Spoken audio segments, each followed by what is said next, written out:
하나님의 나라가 어느 때에 임하겠습니까? 1. 바리새인의 질문과 예수님의 대답. 누가복음 17장에서 바리새인들은 예수님께 질문합니다. 하나님의 나라가 어느 때에 임하겠습니까?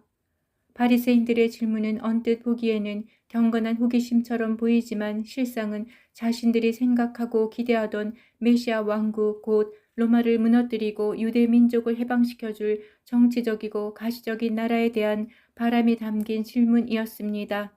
하지만 예수님은 그들의 질문의 중심에 숨겨진 불순한 동기를 아시고 전혀 다른 방식으로 대답하십니다.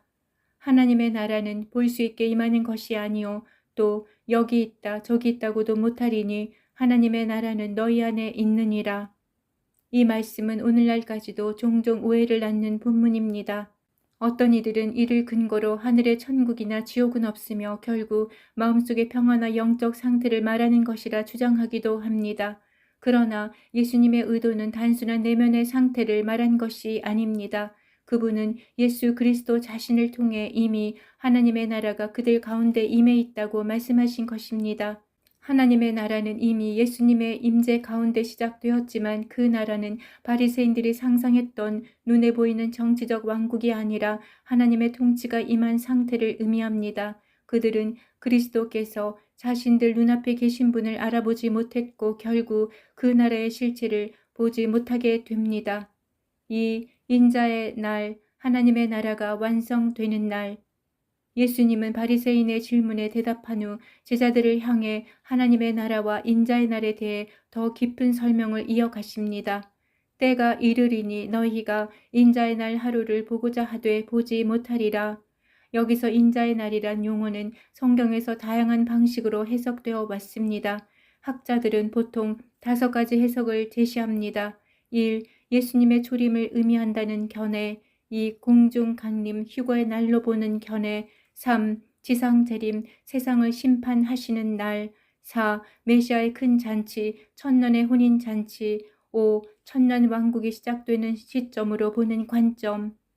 누가복음 17장 본문은 이 중에서 현재성과 미래성을 모두 포함하는 방식으로 하나님의 나라를 설명하고 있습니다. 다시 말해 하나님의 나라는 예수님의 초림으로 시작되었지만 그 완전한 실현은 강림의 날, 즉 인자의 날에 나타나게 됩니다. 이 날은 숨겨져 있던 하나님의 나라가 완전히 드러나는 날이며 예수님은 그 모습을 이렇게 묘사하십니다.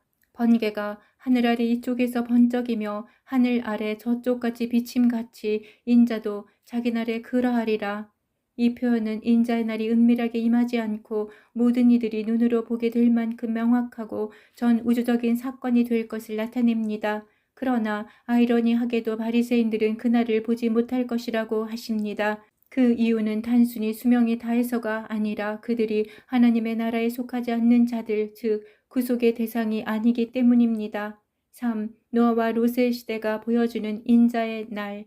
예수님은 인자의 날이 어떠한 성격의 날인지 설명하시기 위해 노아의 시대와 롯의 시대를 언급하십니다. 노아의 때에 된 것과 같이 인자의 때에도 그러하리라. 또 롯의 때와 같으리니 이 두 시대는 공통적으로 사람들이 하나님의 심판이 임박했음을 전혀 인지하지 못한 채 먹고 마시며 사고 팔고 시집가고 장가가며 일상의 향락에 빠져 살았다는 특징을 지닙니다. 동시에 노아와 롯처럼 의롭고 깨어있는 사람들은 하나님의 특별한 방법으로 먼저 구출되었고 이후에 세상은 심판을 받았습니다. 이 구조는 앞으로 임할 인자의 날에도 동일하게 적용됩니다. 곧 의인들은 먼저 하나님께로 올려지고 이후에는 심판이 이 땅에 임하는 구조입니다. 그러므로 인자의 날은 단순한 심판의 날이 아니라 동시에 구속의 날이기도 한다는 점에서 매우 중요한 의미를 지닙니다. 4. 세상이라는 개념의 확장, 어둠과 빛의 분리. 요한복음과 요한서신을 읽어보면 세상이라는 단어에 대한 요한의 관심이 얼마나 깊은지를 알 수 있습니다. 요한복음에는 무려 73번, 요한서신에도 22번 언급됩니다. 세상은 단순히 물리적 공간으로서의 세상을 넘어서 하나님의 통치를 거부하고 죄와 욕망에 의해 지배되는 영적 세계로서의 세상을 뜻합니다. 이 세상은 사탄이 임금 노릇하고 있는 어둠의 영역이며 이 세상에 속한 자들은 하나님의 뜻보다는 자신의 욕망과 쾌락을 따릅니다. 세상은 겉으로 보기에 풍요롭고 화려하지만 그 내면은 영적으로 죽어있는 상태입니다. 인자의 날에는 이 세상에 속한 자들과 하나님의 나라에 속한 자들 사이에 분명한 경계선이 그어지게 됩니다. 같은 장소에 있었던 두 사람이 전혀 다른 운명을 맞게 되는 것입니다. 두 여자가 함께 맷돌을 갈고 있음에 하나는 데려감을 얻고 하나는 버려둠을 당할 것이니라. 오, 제자들의 질문. 주여, 어디에서 이런 일이 있겠습니까? 예수님의 설명을 들은 제자들은 다시 한번 질문합니다. 주여, 어디에서 이런 일이 있겠습니까? 이 질문은 단순히 장소를 묻는 것이 아니라 이런 일이 어떻게 일어나며 택함받은 자들은 어디로 어떻게 모이게 되는가에 대한 물음입니다. 이에 예수님은 다소 상징적인 대답을 하십니다. 죽음이 있는 곳에 독수리가 모이느니라. 이 말에 대해서는 해석이 엇갈립니다.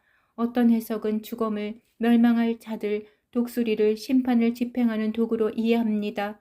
다른 해석은 죽음을 세상에 대해 죽은 자들, 즉 하나님께 속한 자들이며 독수리는 그들을 데려가는 천사들로 해석합니다.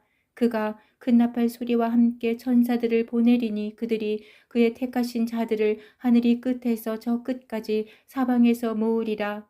이 말씀은 두 번째 해석, 곧 하나님께서 모든 택한 자들을 흩으신 곳에서 모으시는 장면을 더욱 확고히 지지합니다. 6. 인자의 날은 두 부류에게 두 결과를 주는 날.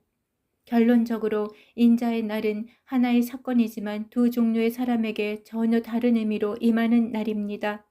하나님께 속한 자에게는 구속과 들림과 영광의 날, 세상에 속한 자에게는 심판과 멸망의 날, 이 날은 단순히 미래의 예언이 아니라 오늘의 삶을 근본적으로 돌아보게 하는 거울입니다. 우리는 과연 어느 편에 속해 있는지 자신을 검증해야 합니다. 주님께서 오실 때 기쁨으로 맞을 준비가 되어 있기를 기대합니다. 인자의 날은 도둑같이 임하며 그날이 오면 준비되지 않은 자는 멸망에 직면하며 시험을 받을 것입니다. 오늘이 하나님의 나라를 받아들이고 준비하는 카이로스의 시간입니다.